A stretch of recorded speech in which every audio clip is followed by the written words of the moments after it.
اور صفائی ستھرائی کے لیے ریسٹورنٹس میں ایک کے حوالے سے ایک منفرد فیصلہ کیا ہے اور کہا ہے کہ ان ریسٹورنٹس میں لاہوری جو کھانا کھاتے ہیں ان کو اجازت ہونی چاہیے کہ وہ کچن کا معائنہ کر سکیں۔ پنجاب فوڈ اتھارٹی کا ایک حالیہ اعلامیے کے مطابق لاہور کے تمام ریسٹورنٹس کے کچن عوامی پراپرٹی ہیں۔ کسی ریسٹورنٹ کے مالک کو اختیار نہیں کہ وہ صارفین کو کچن کے معائنے کی اجازت دینے سے منع کرے، جبکہ گاہک کا حق ہے کہ وہ جو کھانا کھا رہا ہے اور جس چیز کے پیسے دے رہا ہے اس کو چیک کرے۔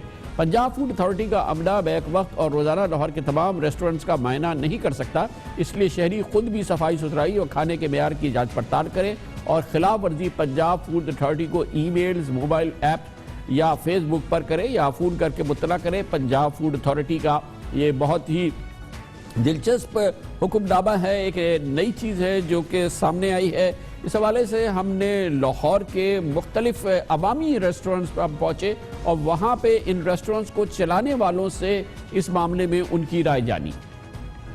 ہمیں اس پہ کوئی اعتراض نہیں ہے، وہ آگے دیکھے۔ ویسے بھی ادھر جو لکشمی چوک میں کسٹمر آتا ہے وہ اپنے سامنے ہر چیز خود تیار کرواتا ہے، صفائی دھلائی ہر چیز دیکھتا ہے، اور اگر یہ فوڈ اتھارٹی نے یہ رول بنایا ہے تو بالکل ٹھیک ہے، ہمیں اس چیز پہ کوئی اعتراض نہیں۔ بھائی یہ جڑا رول بنایا نا یہ مناسب نہیں ہے۔ ایک اتھارٹی ہے یا اتھارٹی دے ممبر نے جڑے صرف انہوں نے کچن دی حد تک جانا چاہیے، اور اگر کوئی بھی ایلیگیشن ہے نا کچن کے متعلق کہ تسی وہ دکاندار کے خلاف کاروائی کر سکتے ہو۔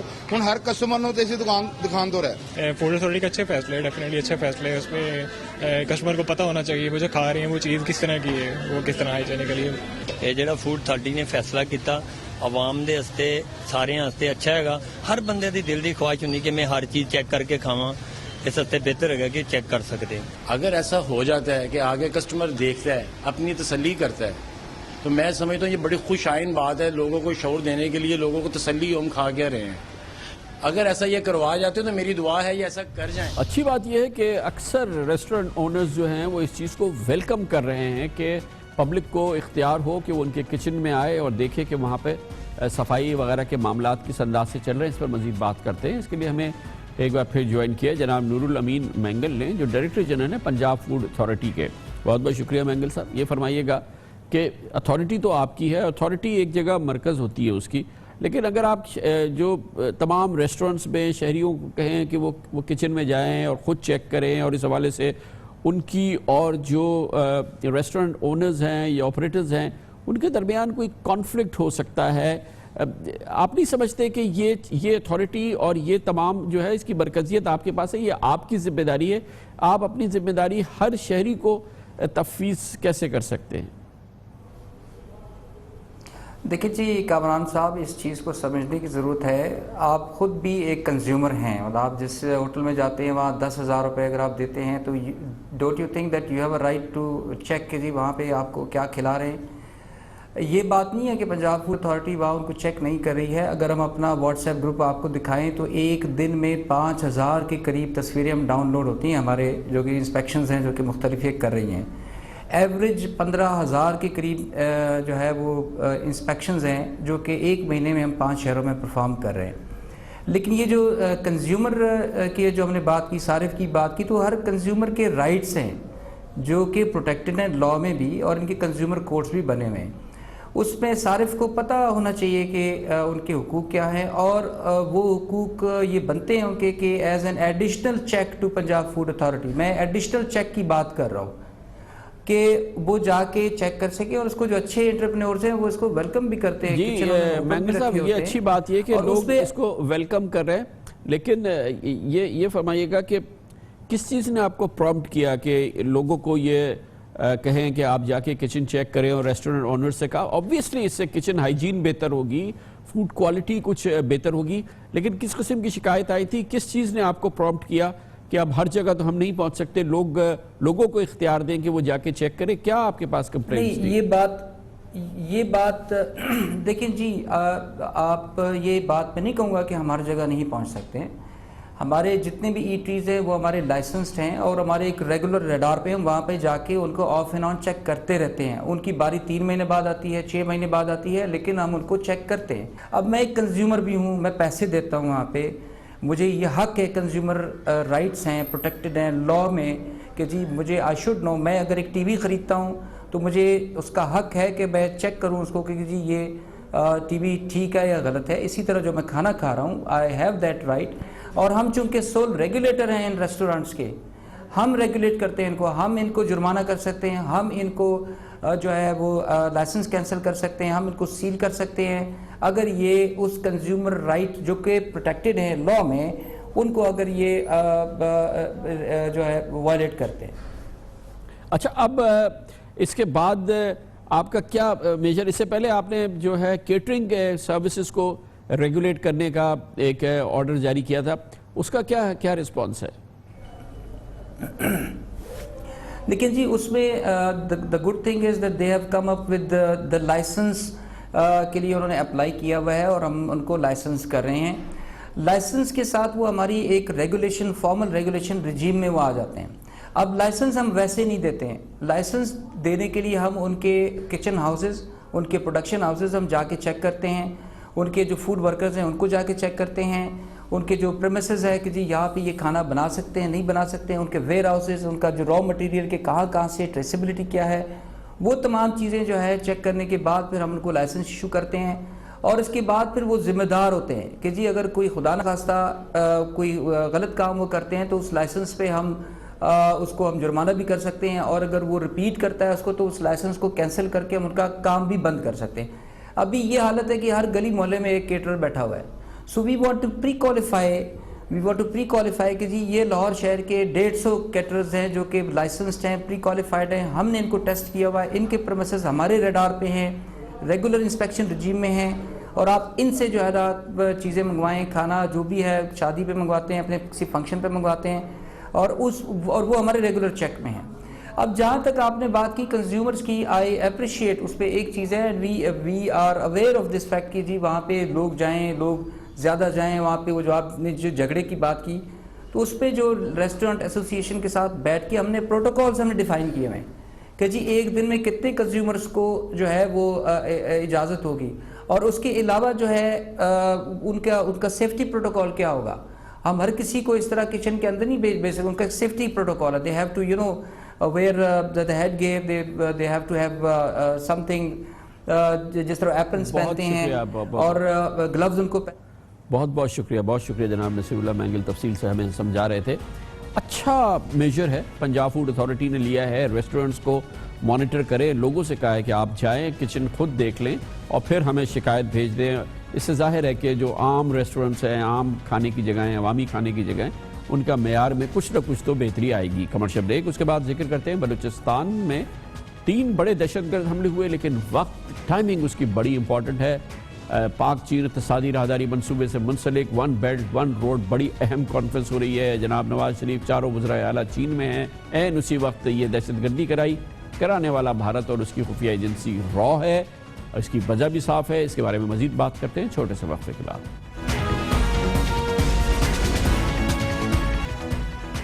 پوری دنیا میں بھارت واحد ملک ہے جو پاکستان اور چین کے تاریخی منصوبے سی پیک کی کھل کے دشمنی کر رہا ہے، اور یہ کچھ ڈھکی چھپی بات نہیں ہے. خصوصاً بھارت کا مرکز دہشت گردی ہے گوادر میں، جہاں پر اس کی منظم سازش کا انکشاف اور وہاں پہ کس طریقے سے بھارت دہشت گردی کرا رہا ہے کلبھوشن یادو کر چکا ہے، جو را کا حاضر سروس آفیسر ہم نے پاکستان میں پکڑا تھا. آج اس وقت جب چین میں عالمی تعمیر و ترقی کے منصوبے 1 بیلٹ 1 روڈ کے حوالے سے ایک بہت بڑی کانفرنس ہو رہی تھی. سی پیک کا اس میں بڑا مرکز تھا. 100 سے زائد ممالک پر مشتمل اس عظیم الشان کانفرنس میں جس وقت یہ کانفرنس ہو رہی تھی، ایسے وقت میں بھارت نے بلوچستان میں پچھلے 3 روز کے دوران دہشت گردی کے 3 واقعات کرائے، جس میں 35 معصوم اور غریب لوگوں کی جانیں چلی گئی، 40 لوگ زخمی ہو گئے. بلوچستان کے علاقے مستونگ میں پہلا حملہ جمعے کے روز کیا گیا، جس میں جے یو آئی کے مرکزی رہنما جناب غفور حیدری کے قافلے کو نشانہ بنایا گیا. اس واقعے میں 25 افراد جاں بحق ہو گئے تھے. اس کے اگلے روز ہی گوادر کے قریب سڑک بنانے والے مزدوروں پر حملہ کیا گیا، قریب سے جا کے ان کے سروں پہ گولی ماری گئی اور 10 مزدوروں کو قتل کر دیا گیا. آج مستونگ میں سڑک کنارے ایک بم نصب کیا گیا، جس میں ایف سی کے 4 اہلکار زخمی ہوئے. بھارت نے اس موقع پہ جبکہ 1 بیلٹ 1 روڈ کانفرنس ہو رہی تھی، بلوچستان کے جو یہ مرکز ہے اس 1 بیلٹ 1 روڈ کا، سی پیک کا، وہاں پہ یہ دہشت گردی کرائی. اس کی مزید معلومات حاصل کرتے ہیں. اس کے لیے ہمیں جوائن کیا ہے جناب سرفراز بگٹی نے، جو بلوچستان حکومت کے وزیر داخلہ بھی ہیں. بہت بہت شکریہ بگٹی صاحب. فرمائیے گا ان واقعات کے حوالے سے اب تک کیا معلومات جمع ہوئی ہے؟ شکریہ کامران صاحب، جس طرح آپ نے اپنے انٹروڈکشن میں کہا ہے کہ ہم فرام دا ڈے فرسٹ یہ جب کہہ رہے تھے کہ انڈینز ہیں، اور اب تو وہ کھل کے بات سامنے آ گئی ہے، لیکن میں ایک چیز آپ کے توسط سے پوری قوم کو بتانا چاہتا ہوں کہ یہ بلوچوں نے سندھ ہی نہیں مارے ہیں، یہ دہشت گردوں نے پاکستانیوں کو شہید کیا ہے۔ اور دوسری بات یہ ہے کہ آپ کے ہاں ان کو ناراض بلوچ کہا جاتا ہے، پورے پاکستان میں یہ ایک ڈیول مائنڈ سیٹ ہے کہ مذہب کے نام پر وائلنس کو تو سارے لوگ مل کے دہشت گردی کہتے ہیں، اور ایک خاص طبقہ اس دہشت گردی کو یا ان دہشت گردوں کو ناراض بلوچ کہہ کے پکارتا ہے۔ میں سمجھتا ہوں کہ اب کم سے کم اس ڈیول مائنڈ سیٹ سے نکل جانا چاہیے۔ اور جہاں تک آپ کہہ رہے ہیں یہ 3 مختلف واقعات ہوئے ہیں، اور خاص طور پہ ٹائمنگز بڑی امپورٹنٹ ہیں۔ جب وزیر اعظم پاکستان وہاں پر 4 وزراء اعلیٰ کے ساتھ تشریف فرما تھے، اور یہاں پر جو ہے اس قسم کی دہشت گردی پھیلائی گئی اور ایک انارکی پھیلانے کی کوشش کی گئی، ایک تو مذہب کے نام پر جو دہشت گردی ہے وہاں پر سٹرائک کیا گیا مستونگ میں مولانا حیدری صاحب کے قافلے پہ، اور اس کے بعد کیا کہتے ہیں اللہ تعالیٰ نے ان کو تو محفوظ رکھا معجزانہ طور پہ، لیکن 28 معصوم انسانوں کی جان چلی گئی۔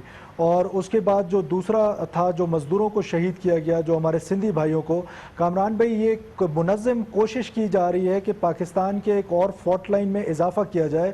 وہ فالٹ لائن خدا نہ خواستہ یہ ہے کہ کوئی ایتھنک بنیادوں پر ہے، جس میں انشاءاللہ تعالیٰ یہ را فنڈڈ لشکر، را اور یہ جو سو کال ان کے ہواری ہربیار ہے یا برہمدغ ہے یا اور لوگ ہیں، یہ انشاءاللہ تعالیٰ ناکام ہوں گے، کیونکہ پاکستانی قوم اب ان سازشوں کو سمجھ چکی ہے، اور انشاءاللہ تعالیٰ جو بلوچستان حکومت کا یا ہماری سیکورٹی فورسز کا رسپونڈ ہوگا وہ بہت تگڑا قسم کا رسپونڈ ہوگا، اور ہم ان کو کیفرے کے بعد تک ضرور پہنچائیں گے۔ اس سے پہلے بھی جو کارروائیاں ہوئی ہیں اس میں دہشت گردی کو بہت حد تک قابو میں پایا گیا ہے۔ اس قسم کے واقعات ظاہر ہے کہ جیسے کہ آپ نے بتایا کہ بھارت اس کی سرپرستی کرتی ہے، مگر کیسے ابھی آپ کی گرفت سے باہر ہے؟ یہ کتنے لوگ ہیں جو اس طرح سے آپریٹ کر رہے ہیں اور کیوں ابھی تک گرفت میں نہیں ہیں؟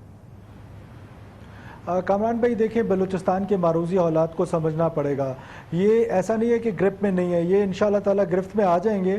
2 چیزیں ان کے پاس ہیں، 2 انیشیٹو ان کے پاس ہیں۔ ٹارگٹ انہوں نے سلیکٹ کرنا ہے، جگہ انہوں نے سلیکٹ کرنا ہے۔ اسٹیٹ آف پاکستان نے یا سیکورٹی ایجنسیز نے پورے علاقے کو سنبھالنا ہے، لا اینڈ آرڈر مینٹین کرنی ہے، اور انہیں ایک جگہ پہ سٹرائک کرنا ہے۔ اور بلوچستان کے پھر ایسے دور دراز علاقے ہیں، اور خاص طور پہ اس واقعے میں تو میں آپ کو بتاؤں جو گوادر میں ہوا، آپ کو یاد ہوگا تربت میں ہمارے پنجابی بھائیوں کو شہید کیا گیا تھا۔ اس وقت SOPs حکومت بلوچستان نے ڈیولپ کی تھی کہ کوئی بھی مزدور کہیں پہ کام کر رہا ہوگا تو اس کی سیکورٹی کا بندوبست کیا جائے گا۔ تو آنریبل چیف منسٹر چائنا میں وہاں سے انہوں نے اس چیز کا نوٹس لیا ہے، اور ایک ہم نے ہائی لیول کمیٹی بنائی ہے جو اس کو پروب کرے گی کہ آیا ان کو سیکورٹی کیوں نہیں پرووائڈ کی گئی تھی۔ اور یہ ہماری ذمہ داری ہے کہ ہم اپنے لوگوں کی اپنی حفاظت کریں، ہم اپنی ذمہ داری سے بالکل بھی غافل نہیں ہیں۔ اور ظاہر ہے کہ یہ ایک انسرجنسی جو بہت چھوٹے لیول پہ ہے وہ چل رہی ہے۔ اب آپ کو یاد ہوگا کسی زمانے میں تو پورے بلوچستان میں فراری کیمپس موجود تھے، آج اب کوئی فراری کیمپ سیٹلڈ موجود نہیں ہے۔ اب جو ہے وہ 2 کے ٹولے میں ہیں، 3 کے ٹولے میں ہیں، ٹارگٹ ان کو افغانستان میں سلیکٹ کیا دیا جاتا ہے، پیسے وہاں دیے جاتے ہیں، ٹریننگ وہاں دی جاتی ہے، اسلحہ امونیشن وہاں دیا جاتا ہے، وہاں پر اسٹیٹ پیٹرنیج میں، انڈین پیٹرنیج میں اور افغان حکومت کی پیٹرنیج میں وہ وہاں پر بیٹھ کے یہاں پر معصوم لوگوں کے قتل و غارت کر رہے ہیں۔ تو ظاہر ہے مشکل حالات ہیں، اور بلوچستان کی اپنی فیسلٹیز ہیں۔ آپ کو پتہ ہے ہم اے ایریاز اور بی ایریاز کی ڈویژن میں پھنسے ہوئے ہیں، آپ کو پتہ ہے کہ ہم 43% آف پاکستان ہے اور بہت دور دراز علاقے، آبادی بڑی تھوڑی ہے۔ تو بہت سارے اس طرح کے، اور پھر پورس بارڈرز کا ایک بہت بڑا ایشو ہے کہ یہ دنیا کا واحد بارڈر ہے کامران بھائی جہاں پر روزانہ 12,000 لوگ ادھر سے ادھر جاتے ہیں اور کوئی ٹریول ڈاکومنٹ نہیں ہے۔ ایسا دنیا میں کہیں بھی نہیں ہوتا ہے۔ بہت بہت شکریہ جناب سرفراز بگٹی ہمارے ساتھ تھے۔ کمرشل بریک، اس دوران آپ نیوز ہیڈ لائنز بھی دیکھیں گے، جس کے بعد آج کی دوسری اہم ترین خبروں کے ساتھ ہم واپس آتے ہیں۔ آپ دیکھ رہے ہیں خبروں، تبصروں اور تجزیات پر مبنی پاکستان کا سب سے معتبر نیوز شو دنیا، کامران خان کے ساتھ۔ انتہائی اہم بلکہ حساس موضوع ہے جس کی طرف آپ کی اور ریاست کے کلیدی اداروں کی توجہ دلانی ہے۔ آپ کے علم میں ہے اتوار کے روز ایک بار پھر دنیا کے تقریباً 150 ممالک میں تہلکہ مچ گیا جب ایک نیا وائرس آیا۔ وانا کرائے اس کا نام تھا اور اسے رینسم وائرس کہا گیا، یعنی کہ تاوان وصول کرنے والا وائرس۔ یہ وائرس تیزی سے پھیلا اور دنیا کے درجنوں ممالک میں اس نے تباہی مچا دی۔ کہیں اسپتال فریز ہو گئے، ان کا نظام فریز ہو گیا، کہیں بینکس فریز ہو گئے، کہیں سرکاری ادارے فریز ہو گئے، اور ان کا اس وائرس کا ہدف مغربی ممالک تھے، ترقی یافتہ ممالک تھے، برطانیہ کے کئی اسپتال اس سے فریز ہو گئے اور ایک تہلکے سی کیفیت ہے جو کہ ابھی تک جاری ہے اور اس سے ریکور کرنے کی کوشش کر رہے ہیں مختلف ممالک۔ تابڑ توڑ حملوں کی اطلاعات آتی رہتی ہیں، اس قسم کے وائرس اٹیک، ہیکرز جو یہ اٹیک کرتے ہیں، اس میں سب سے کلیدی اور اہمیت کی بات یہ ہے کہ ابھی تو یہ کام کر رہے ہیں چند نوجوان جو مل کے یہ حرکتیں کرتے ہیں مگر بڑی بڑی ریاستوں کو گھٹنوں پہ بٹھا دیتے ہیں۔ امریکہ میں ایسا ہو چکا ہے، گزشتہ سال امریکہ کے کلیدی جاسوسی کے ادارے NSA اور CIA کے ساتھ ایسا ہو چکا ہے۔ اس کے علاوہ دنیا کے کئی، خاص طور پہ امریکہ، برطانیہ، جرمنی، فرانس میں اس قسم کے درجنوں واقعات ہو چکے ہیں جس میں یہ ہیکرز گھستے ہیں، پورے نظام کو پیرالائز کر دیتے ہیں اور اس طرح سے یہ ایک بہت بڑا تھریٹ ہے جو کہ سامنے نظر آ رہا ہے۔ جدید دور ہے، جاننے کی ضرورت یہ ہے کہ جدید انداز میں جنگیں لڑی جائیں گی اور لڑی جا رہی ہیں۔ ابھی تو یہ معاملہ ہے چند نوجوانوں کا، لیکن ہمیں علم ہے اور ہمیں ضرور پتہ ہونا چاہیے کہ اب ریاستیں اس قسم کی کیپیسٹی حاصل کر رہی ہے جس سے کہ اب کنونشنل جنگ، ٹینکوں کی جنگ کی ضرورت نہیں ہے بلکہ جوہری جنگ کی ضرورت نہیں ہے۔ اب اس قسم کی جنگ کی ضرورت ہے جس میں نہ توپ چلے گی، نہ گولہ چلے گا، نہ جوہری ہتھیار چلے گا، مگر دوسرے ملک کا نظام ڈھیر ہو جائے گا۔ ایک اور طریقے کی جنگ ہے جس کا پاکستان مقابلہ کر رہا ہے، اس میں بھی نہ توپ چلی ہے، نہ کوئی حملے ہوئے ہیں، لیکن پاکستان میں پچھلے 12 سال سے یہ جنگ جاری ہے جس میں ہمارے دسیوں ہزاروں لا انفورسمنٹ ایجنسیز کے لوگ شہید ہو چکے ہیں، پاکستان کو شدید نقصان ہو چکا ہے، پاکستان کے دسیوں ہزاروں معصوم شہریوں کی جانیں جا چکی ہیں اور ہر طرح کا نقصان ہو چکا ہے، مگر جنگ تو کوئی نہیں ہوئی۔ اس وقت بھی یہ جو تازہ بادل اس وقت چھائے ہوئے ہیں پوری دنیا میں، یہ ایک نئی جنگ کی بات ہے۔ یہ انٹرنیٹ کے اس دور کی جدید جنگ ہے جس میں آپ کے نظام کو معطل کر دیا جائے گا، آپ کے نظام کو فریز کر دیا جائے گا جب آپ کے کمپیوٹرز نہیں چلیں گے، جب آپ کے سسٹمز نہیں چلیں گے اور تمام جو آپ کی قوتیں ہیں، چاہے وہ دفاعی قوتیں ہیں، چاہے وہ معاشی قوتیں ہیں، بینکنگ کی قوتیں ہیں، اگر وہ پیرالائز ہو جائیں گی تو ملک بھی خدا نخواستہ پیرالائز ہو جائے گا۔ ہمارے اطلاعات کے مطابق پاکستان میں فی الحال ان حملوں کے حوالے سے اور ان حملوں سے نمٹنے کے حوالے سے کوئی حکمت عملی نہیں ہے۔ یہ پاکستان کے لیے ایک نیشنل سیکیورٹی تھریٹ ہے جس پر فوری طور پہ توجہ دینے کی ضرورت ہے، اور وانا کرائی نے جو کہ جس وائرس نے پوری دنیا کو ہلایا اتوار کے روز، یہ ہمیں اس بات کی اطلاع دے رہا ہے، ہمیں ویک اپ کال دے رہا ہے، گو کہ یہ ویک اپ کال تو مائکروسافٹ نے دی ہے پوری دنیا کو کہ اس رینسم وائرس نے پوری دنیا کو جگایا ہے کہ وہ اٹھ کھڑی ہو اور ان ہیکرز کا مقابلہ کرے۔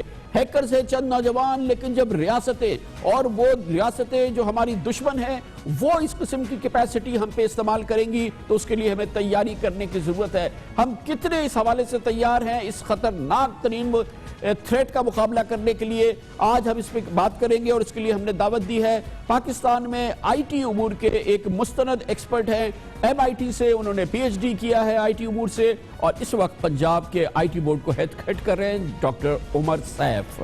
بہت بہت شکریہ ڈاکٹر صاحب۔ ہم بارہا سنتے ہیں سائبر وارفیئر کی بات ہو رہی ہے، سائبر اٹیکس کی بات ہو رہی ہے، امریکنز، یورپینز، رشینز، چائنیز اپنی اپنی سائبر جو وال ہے اس کو مضبوط بنا رہے ہیں، ان حملوں سے اپنے آپ کو محفوظ بنانے کی کوشش کر رہے ہیں۔ پاکستان اس سچ کتنا تھریٹنڈ ہے اور ہماری کیا کیپیبلٹیز ہیں اس قسم کے کسی حملے سے نمٹنے کی؟ کامران، اس اٹیک میں جیسے میں نے ایکسپلین کیا، ایک تو یہ اس وقت جو اٹیک ہے جس کو وانا کرائے کہتے ہیں وہ تو چلیں ایک اٹیک چل رہا ہے، لیکن اس میں زیادہ جو پریشانی کی تشویش کی بات ہے وہ میں نے اس کا پہلے ذکر کیا کہ یہ اٹیک اس سافٹ ویئر کی بیس پر ہے جو کہ نیشنل سیکیورٹی ایجنسی اور CIA نے ڈیولپ کیا تھا، جس کو ہیکرز نے بریچ کر کے پبلک کر دیا ہے۔ تو اگر NSA اور CIA کے بہت سیکیور سسٹم سیف نہیں ہے تو دنیا کا کوئی بھی سسٹم سیف نہیں ہے۔ اب میں آپ کی توسط سے ویورز کو یہ بتانا چاہتا ہوں کہ اس کا بہت بڑی مینیفیسٹیشن اس طرح سے تھی کہ جو ایران کا نیوکلیئر پروگرام تھا اس کو 2 سال پیچھے دھکیل دیا تھا اس طرح کے اٹیک نے، جس کا نام سٹکس نیسٹ تھا۔ لیکن ڈاکٹر صاحب میں جاننا چاہ رہا ہوں کہ ہم کتنے ایکسپوزڈ ہیں، کتنے تھریٹنڈ ہیں، وہ تو خیر ہم ہوں گے ظاہر ہے، لیکن ہماری کیپیبلٹیز کتنی ہیں؟ پاکستان کی کتنی کیپیبلٹیز ہیں ہمارے متعلقہ اداروں کی کہ اس قسم کے حملہ جب ہو جائے تو ہم اس کا مقابلہ کر سکیں اور اپنے سسٹم کو بچا سکیں، یا اٹیک ہو جائے تو اس کے بعد کوئکلی ریسٹور کر سکیں؟ سر انفارچونیٹلی میری یہ رائے ہے کہ ہماری کیپیبلٹی کم ہے، ہم ایکسپوزڈ ہیں، ونریبل ہیں. نیکسٹ وارفیئر ساری سائبر وارفیئر ہے. پاکستان میں کوئی بھی ایک ادارہ اس طرح سے سیٹ اپ نہیں کیا گیا جس کی ذمہ داری یہ ہو کہ ہمارے جو ڈیجیٹل ایسٹس ہیں ان کو سیکیور کیا جا سکے. As I explaining, digital assets میں وہ کمپیوٹرز، وہ سینٹریفیوگز، وہ کنٹرولرز بھی شامل ہیں جن سے ہمارے نیوکلیر پروگرام چلتے ہیں، وہ کمپیوٹرز، وہ کنٹرولرز بھی شامل ہیں جن سے ہمارے میزائل پروگرام چلتے ہیں. تو یہ ونریبلٹی ڈینجرس بھی ہے اور ہماری جو کیپیبلٹی ہے اس طرح سے نہیں ہے جس طرح ہونی چاہیے. جیسے میں نے عرض کیا کہ اگر CIA اور NSA کے بہت سیکیور سرورز ہیک ہو سکتے ہیں، اس سے یہ سافٹ ویئر نکل کے ایکچولی اس سے دنیا میں اس سافٹ ویئر سے اٹیک کیا گیا، تو بہت سارے کمپیوٹرز، بہت سارے سروس ہیک ہو سکتے ہیں. ہمارا بینکنگ کا نظام ڈیلیبریٹ کیا جا سکتا ہے، ہمارے بہت سارے نظام میں سرویلنس کے نظام ہیں، ہمارے کمیونیکیشن کا نظام ہے، ہمارے اسٹریٹجک ایسٹس ہیں. I think as a country ہمیں اب ایک بالکل ڈفرنٹ لیول پہ اس کو اپروچ کرنے کی ضرورت ہے. ایک ادارہ سیٹ اپ کرنے کی ضرورت ہے NSA کی طرح کا، نیشنل سیکیورٹی ایجنسی کی طرح کا، جس میں یہ کیپیبلٹی ہو. ہمارے جیسے ملکوں نے، خاص طور پہ پاکستان کا معاملہ بہت ہی زیادہ حساس ہے، سنگین ہے. ایک تو ہم جوہری قوت ہیں، دوسرے ہمیں بہت ہی بے پناہ خطرات کا، بین الاقوامی خطرات کا سامنا ہے. کیا تجویز ہے آپ کے نزدیک کہ ہم تیاری کریں، اور تیاری کرنے کے لیے کیا کیا اقدامات کرنے ہوں گے؟ ظاہر ہے کہ آپ، ہمارے پاکستان میں جو ایکسپرٹس موجود ہیں ان میں بہت ہی آپ لیڈنگ شخصیت ہے. کیا آپ کی ایڈوائس ہے، کتنا کوئکلی اور کیا کرنے کی ہمیں ضرورت ہے کہ اس وارفیئر کی، اس حملے کی ہم روک کریں؟ کامران، جیسے ایک سٹیج پہ پاکستان نے اپنے اسٹریٹجک ایسٹس ڈیولپ کیے، اپنی جوہری کو ڈیولپ کی آج سے کوئی 30-40 سال قبل، اور اس کو بڑا سیریس لے کے اسٹریٹجک لیول کے اوپر یہ کیپیبلٹی ڈیولپ کی گئی جو دنیا میں ایڈوانس کیپیبلٹیز میں سے ایک کیپیبلٹی ہے. اور پھر ڈیلیوری سسٹمز ڈیولپ کیے میزائل کے. اسی طرح میری رائے ہے کہ اس وقت ہے پاکستان کے پاس کہ اس کو اسٹریٹجکلی آرگنائزیشن ایک بلڈ کی جائے جس کا کام سائبر وارفیئر کی پروٹیکشن بھی ہو، اور اگر ضرورت پڑے تو اوفینسو اس کی کیپیبلٹی بھی ہو. ہمارے پاس اس وقت یہ پاکٹس میں کیپیبلٹی ہے، کچھ ملٹری اسٹیبلشمنٹ میں ہے، کچھ FIA میں ہے سائبر کرائم کے حوالے سے، کچھ کیپیبلٹی ہم نے پنجاب میں ایکوائر کی ہے. بٹ آئی تھنک ابھی ہمیں ایک ادارہ بنا کے نیشنل سیکیورٹی ایجنسی کے طرز پہ، جیسے امریکہ میں آج سے 40 سال قبل، 50 سال قبل بنایا گیا تھا، جس کا پرپس جو ہے وہ یہ ہو کہ پاکستان کے ڈیجیٹل ایسٹس کو سیکیور کیا جائے اور ضرورت پڑنے پہ ایز ڈیفینس بھی استعمال کیا جائے. یہ کیپیبلٹی میں ڈیولپ کرنے کی ضرورت ہے، ادروائز ہم ونریبل بھی ہیں اور انسیکیور بھی ہیں جی انٹرنیٹ کی اس نئی وارفیئر کے آگے. کیونکہ اب جوہری وارفیئر یا کیمیکل وارفیئر یا جو کنونشنل وارفیئر ہے وہ تو اس کا ذکر ہی ہے، لیکن اب تو یہ جدید طریقے وارفیئر کے آ گئے ہیں جس میں جنگ کیے بغیر آپ دوسرے ملک کو پسپا کرتے ہیں.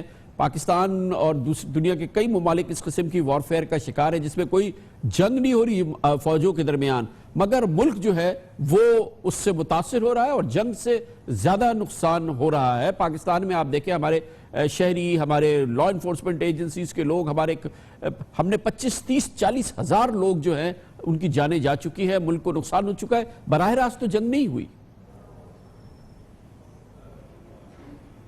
جی بالکل درست بات ہے. I think you're absolutely right. اور اب ہمیں اس کے لیے آپ نے جیسے کہا ادارے کی ترتیب، ہمارے پاس ماڈلز ہیں، دنیا کے ممالک اس میں کس طریقے سے تیاری کر رہے ہیں، بھارت میں کیا ہو رہا ہے اس حوالے سے، کیا ہمارے پاس ہے ماڈل جس کو کہ ہم فالو کر سکتے ہیں، پرسو کر سکتے ہیں؟ جی جو سب سے اچھا ماڈل ہے وہ امریکہ کی جو نیشنل سیکیورٹی ایجنسی ہے NSA کہتے ہیں اس کو، اس کا ماڈل ہے. اور NSA اتنی پاورفل اور اتنی ریسورسفل ہے جتنی CIA ہے، اور اس کا پرپز یہ ہے کہ امریکہ کے جو ڈیجیٹل ایسٹس ہیں ان کو سیکیور کیا جائے. ان کا پرپز یہ ہے کہ وہ ڈیجیٹل سرویلنس کر سکیں. ان کا پرپز یہ ہے کہ وہ کوئی digital offensive cyber attack launch کر سکیں اف نیڈ بھی. اچھا، ہمارے پاس ہمارے ملک کے پاس ہمارے کتنے، ہم آپ کے خیال میں ہمارے پاس ایک فورس موجود ہے، ہمارے پاس قوت ہے، ہماری ہیومن ریسورس ہے، ایکسپرٹیز ہے، اتنے اسکلڈ لوگ ہیں جو اس فوج کا حصہ بن سکیں جس نے سائبر حملوں کا مقابلہ کرنا ہے، اور اس کے لیے ہماری وہ سائبر فوج بنے. ہمارے پاس ہے اس کی